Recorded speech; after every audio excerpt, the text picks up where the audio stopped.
Comrades, power! Power! Comrades, power! Power! Comrades, viva! Viva! Viva, comrades, viva! Viva!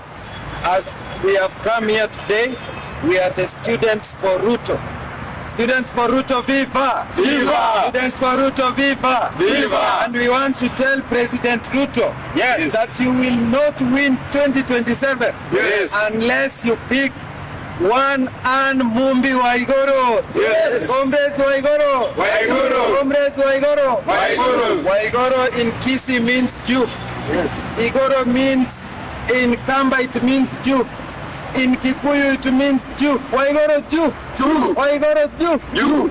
And today we have convened here as student leaders from various universities in Nairobi and elsewhere to give our full endorsement to Anne Mumbi Waiguru to be the next vice president of this country. Comrades, power! Power! Comrades, viva! Viva! Viva, comrades, viva! Viva! And we want to tell the president today that we will not allow you to pick mediocre deputy presidents who will not deliver the 2027 vote.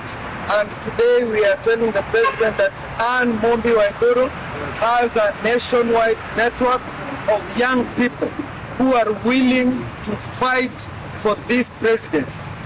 As we have seen, the president has been able to deliver on his agenda, and it is only a few people who are trying to sabotage his image, but we will not allow them. Comrades, power! Power!